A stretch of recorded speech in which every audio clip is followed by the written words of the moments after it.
Hello viewers, कैसे आप सब। मैं उम्मीद करता हूँ आप सब खैरियत से होंगे। व्यूअर्स, जैसा कि आपको पता है कि हम ट्रांजैक्शंस के बारे में पढ़ रहे थे। लास्ट लेक्चर के अंदर हमने ट्रांजैक्शन कंट्रोल लैंग्वेज को पढ़ा था और हमने कहा था कि जब कोई ट्रांजैक्शन अकर होती है तो एसिड प्रॉपर्टीज़ होती हैं जो कि बड़ी इंपॉर्टेंट होती हैं और उन प्रॉपर्टीज़ का ख्याल रखना बड़ा ज़रूरी होता है। आज हम पढ़ेंगे कि एसिड प्रॉपर्टीज़ क्या होती हैं। तो एसिड प्रॉपर्टीज़ में जो ए है वो एटॉमिसिटी के लिए है, सी जो है वो कंसिस्टेंसी के लिए है, आई से आइसोलेशन है और डी से ड्यूरेबिलिटी है। कोई भी ट्रांजैक्शन जो परफॉर्म होती है उसके अंदर ये चार प्रॉपर्टीज होना जरूरी हैं। तो हम एक एक करके देखते हैं कि ये चार प्रॉपर्टीज से क्या मुराद है। सबसे पहले आता है एटॉमिसिटी। एटॉमिसिटी की अगर डेफिनेशन को देखा जाए तो atomicity means that a transaction is treated as a single indivisible unit of work. यानी कि जैसा हमने लास्ट टाइम देखा था कि अगर आपने एक ट्रांजैक्शन परफॉर्म करनी है जिसके अंदर दो ऑपरेशंस परफॉर्म हो रहे हैं। एक ऑपरेशन ये है कि एक अकाउंट से 20,000 निकालना है और दूसरे अकाउंट में वो 20,000 जमा करना है। तो हमने देखा था कि अगर हम ट्रांजैक्शन के बगैर ये एक्शन परफॉर्म करते हैं तो पहला एक्शन जो है वो सक्सेसफुली परफॉर्म हो जाएगा, यानी कि पहले अकाउंट से 20,000 डिडक्ट हो जाएगा लेकिन दूसरे अकाउंट के अंदर वो 20,000 जमा नहीं होगा। तो हमने कहा था कि अगर हम इसको ट्रांजैक्शन के अंदर करेंगे तो या तो ये दोनों एक्शन परफॉर्म होंगे या इनमें से कोई भी एक्शन परफॉर्म नहीं होगा। यानी कि या तो एक अकाउंट से 20,000 निकल के दूसरे अकाउंट में 20,000 जमा हो जाएंगे, या फिर दूसरे अकाउंट में अगर 20,000 जमा नहीं होते तो पहले अकाउंट के 20,000 जो निकले हुए हैं वो भी वापस पहले अकाउंट में दोबारा जमा हो जाएंगे। तो ये होता है कि सिंगल यूनिट के तौर पे ट्रांजैक्शन को ट्रीट किया जाता है, यानी कि या तो सारे काम होंगे या फिर कोई काम नहीं होगा। तो यही कहा जा रहा है ऑल ऑपरेशंस आर कंप्लीटेड और none of them are completed. या तो सारे कंप्लीट होंगे या कोई भी कंप्लीट नहीं होगा। तो ट्रांजैक्शन के लिए जैसा कि हमने लास्ट टाइम भी देखा था, बिगिन ट्रांजैक्शन करते हैं और उसके बाद अपडेट अकाउंट। ये देखिए, इस अकाउंट को अपडेट किया है, उसमें से 10,000 माइनस किए हैं और दूसरे अकाउंट के अंदर 10,000 ऐड कर रहे हैं। अगर ये सक्सेसफुली परफॉर्म हो जाता है तो फिर ये ट्रांजैक्शन कमिट की जा सकती है, वरना अगर रोल बैक करेंगे तो ये दोनों ऑपरेशन जो है वो वापस अपनी जगह पे चले जाएंगे जो पहली जहां से आपने ये ऑपरेशन स्टार्ट किए थे। जो जो वैल्यूज उस वक्त थी वो वैल्यूज दोबारा रिस्टोर हो जाएंगी। दूसरे नंबर पे आ जाता है कंसिस्टेंसी।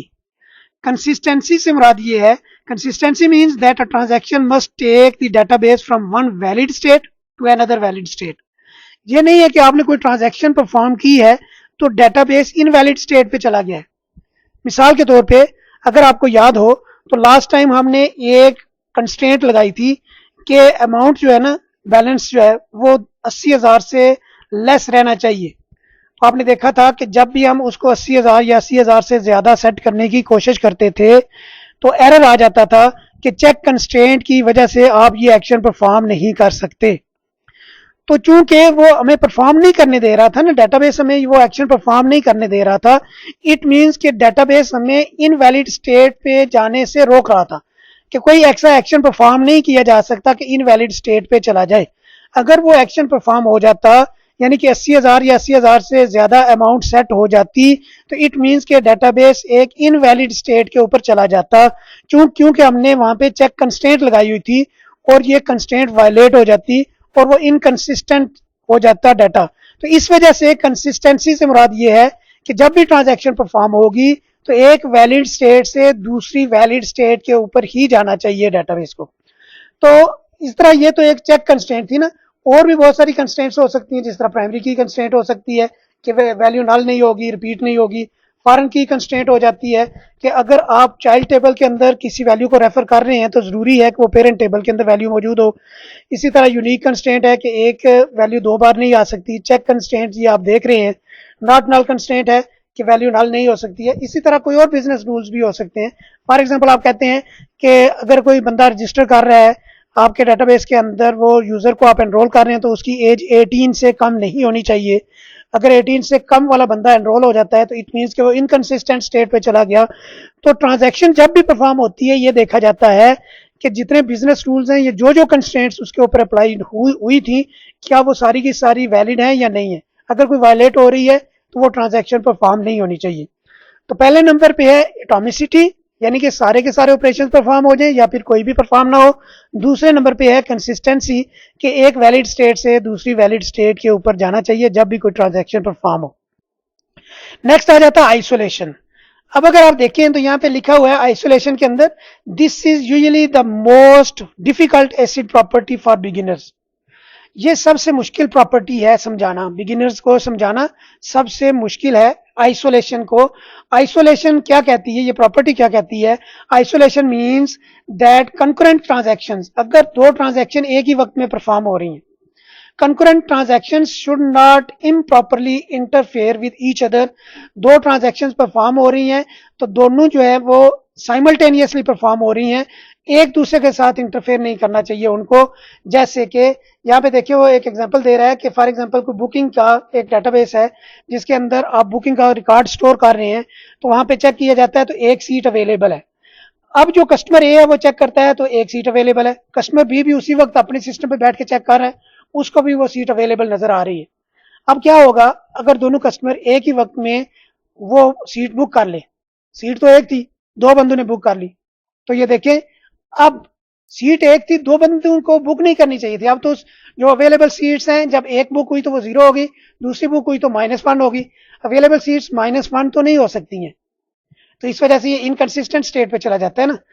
तो होना ये चाहिए था कि जब एक जो है वो चेक कर रहा है, कस्टमर ए चेक कर रहा है, तो कस्टमर बी चेक करता तो इसको वो सीट शो ना होती, सीट शो ना होती क्योंकि यहाँ पे वो उस सीट के ऊपर प्रोसेस हो रहा है। या फिर यूं कह लें, फर्ज करें कि एक बंदे के अकाउंट के अंदर 1 लाख रुपया है, वो चेक बनाता है और कैशियर के पास चला जाता है बैंक में, और वो जाके कैशियर को कहता है कि ये मैं 1 लाख विड्रॉ करना चाहता हूँ। कैशियर चेक करता है उसके अकाउंट में बाकी 1 लाख रुपया मौजूद है, तो वो उस ट्रांजैक्शंस को परफॉर्म करना स्टार्ट करता है, पैसे गिनना शुरू करता है। मीनवाइल उसी बंदे के एटीएम कार्ड को यूज करके एटीएम मशीन में से वो किसी अपने दोस्त को अपना एटीएम पिन बता जाता है, और वो एटीएम वाला बंदा एटीएम पे जब वो कस्टमर पैसे, वो आपका कैशियर पैसे गिन रहा था, तो एटीएम वाले बंदे ने 50,000 रुपया विड्रॉ करवा लिया। अब देखिए वो होना तो ये चाहिए था कि जब वो ट्रांजैक्शन स्टार्ट हो गई है कैशियर वाली, तो एटीएम वाला ये काम ना कर सकता, लेकिन चूंकि कंकरेंट साइमल्टेनियसली एक ट्रांजैक्शन परफॉर्म हुई है, एक यूजर जो है उसने, यानी कि जो कैशियर था वो सिस्टम का यूजर था ना, उसने चेक किया है तो उसको 1 लाख नजर आ रहा था, एटीएम वाले बंदे ने चेक किया है तो उसको भी 1 लाख नजर आ रहा था। अब एटीएम वाले ने 50,000 विड्रॉ कर लिया, कैशियर को चूंकि 1 लाख नजर आ रहा था जिस वक्त उसने चेक किया था, तो उसने 1 लाख रुपया जो है वो कस्टमर को दे दिया। तो इस तरह कितनी प्रॉब्लम्स अकर हो सकती हैं। तो इस वजह से आइसोलेशन से मुराद ये है कि अगर एक ट्रांजैक्शन स्टार्ट हो जाती है तो दूसरी ट्रांजैक्शन वाले बंदे को वेट करना पड़ेगा ताकि डाटा जो है वो कंसिस्टेंट रहे। तो ये आइसोलेशन जो है ना उसके डिफरेंट लेवल्स होते हैं। ट्रांजैक्शन आइसोलेशन लेवल्स जो है ना वो read committed, read uncommitted, repeatable read, serialisable या स्नैपशॉट, ये चीजें जो है ना ये हम तफसील से पढ़ना चाहते हैं, लेकिन इस वीडियो की लेंथ जो है वो बड़ी हो जाएगी, इस वजह से इसको अलग यानी कि नेक्स्ट लेक्चर के अंदर इसको कवर किया जाएगा कि आइसोलेशन को हम किस तरह से ट्रीट करते हैं, किस तरह से हम इस चीज से बचाते हैं कि एक ही वक्त में एक डाटा के ऊपर दो बंदे कोई ऑपरेशन परफॉर्म ना कर सके। नेक्स्ट आ जाता है ड्यूरेबिलिटी। ड्यूरेबिलिटी जो है ना, जब डेटाबेस के अंदर कोई ट्रांजैक्शन कमिट हो जाती है तो इसका मतलब यह है कि वो परमानेंटली स्टोर हो गई है। अब वो जो परमानेंटली स्टोर हो गई है उसके बाद अगर आपका सिस्टम क्रैश कर जाता है, सर्वर डाउन हो जाता है, सर्वर क्रैश कर जाता है, कुछ भी होता है, तो उसके बाद जो आपकी ट्रांजैक्शन कमिट हो गई थी वो परमानेंटली स्टोर रहेगी। जब आप उस सर्वर को दोबारा जो है वो फंक्शनल करेंगे तो वो ट्रांजैक्शन वहां पे मौजूद होगी। अगर लाइट चली जाती है, यानी कि जो ही आपकी ट्रांजैक्शन से वही फौरन लाइट चली गई, तो इसका मतलब ये नहीं है कि अब चूंकि आपने सिस्टम को क्लोज नहीं किया था, सिस्टम से लॉग आउट नहीं हुए थे प्रॉपरली, या आपने स्विच ऑफ नहीं किया था बाकायदा, तो इस वजह से उस ट्रांजैक्शन को कोई फर्क नहीं पड़ेगा। जो ट्रांजैक्शन कमिट हो गई है वो ड्यूरेबल है, वो परमानेंट है, वो हमेशा के लिए स्टोर हो गई है। जब भी आप उसको रिकवर करेंगे डाटाबेस को, तो वो ट्रांजैक्शन कमिटेड ही मिलेगी, वो डाटाबेस आपको चेंज्ड ही मिलेगा। तो इसको बोलते हैं ड्यूरेबिलिटी। ड्यूरेबिलिटी की डेफिनेशन क्या है? Durability means that once a transaction has been successfully committed, its changes are permanently stored and should survive failures such as system crash और रीस्टार्ट। सिस्टम रीस्टार्ट हो जाता है या क्रैश कर जाता है, कुछ भी होता है, तो वो ट्रांजैक्शन परमानेंटली स्टोर होगी। ये देखिए ये एक ट्रांजैक्शन है उसको स्टार्ट किया, अकाउंट में से 5000 माइनस किया जहाँ पे अकाउंट आईडी 1 था और इस ट्रांजैक्शन को कमिट कर दिया, तो ये ट्रांजैक्शन कमिट होगी। One SQL server successfully reports that commands completed successfully, the transaction is committed. Suppose immediately afterwards server crash हो जाता है, तो क्या होगा? After the server is restarted, the committed change should still be present, that is durability. वो जो committed change थी 5000 minus किया था वो वहां भी नजर आ रही होगी सर्वर को जब रिस्टोर किया जाएगा, तो इसी को हम ड्यूरेबिलिटी कहते हैं। तो ये 4 प्रॉपर्टीज थी। ए फॉर एटॉमिसिटी, कि या तो सारे के सारे ऑपरेशंस परफॉर्म होंगे या फिर कोई भी नहीं होगा। दूसरा था कंसिस्टेंसी, कि जो भी कंस्ट्रेंट्स अप्लाई किए हैं या जो भी बिजनेस रूल्स हैं वो बिजनेस रूल्स वायलेट नहीं होने चाहिए ट्रांजैक्शन परफॉर्म होने से।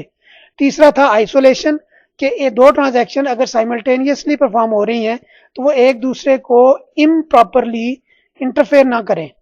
और चौथा था ड्यूरेबिलिटी।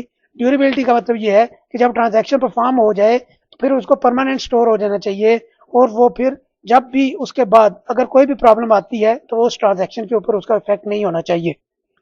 इसमें से हमने 3 को तो डिस्कस कर लिया है, लेकिन चौथी जो थी वो बिगिनर्स के लिए मुश्किल थी और उसके लिए थोड़ा ज्यादा वक्त चाहिए, जो कि आइसोलेशन है। तो आइसोलेशन को हम नेक्स्ट लेक्चर के अंदर कवर करेंगे कि आइसोलेशन प्रॉपर्टी क्या होती है और किस तरह से हम इस चीज को डील करते हैं कि अगर 2 कस्टमर्स एक ही वक्त में एक सीट अवेलेबल है उसको बुक करना चाहेंगे तो कैसे वो बुकिंग होगी, या एक ही अगर आपके पास जो है वो बैंक है, बैंक के अंदर एक अकाउंट है और उस अकाउंट में 2 बंदे, एक कैशियर के पास जाकर विड्रॉ कर रहा है, दूसरा बंदा जो है वो एटीएम मशीन से विड्रॉ कर रहा है, तीसरा बंदा कोई ऑनलाइन चीज परचेज करना चाह रहा है, तो ये सारी की सारी जो साइमल्टेनियस कंकरेंट ट्रांजैक्शंस हैं इनको किस तरह से ट्रीट करते हैं ये हम इंशाल्लाह नेक्स्ट लेक्चर के अंदर देखेंगे।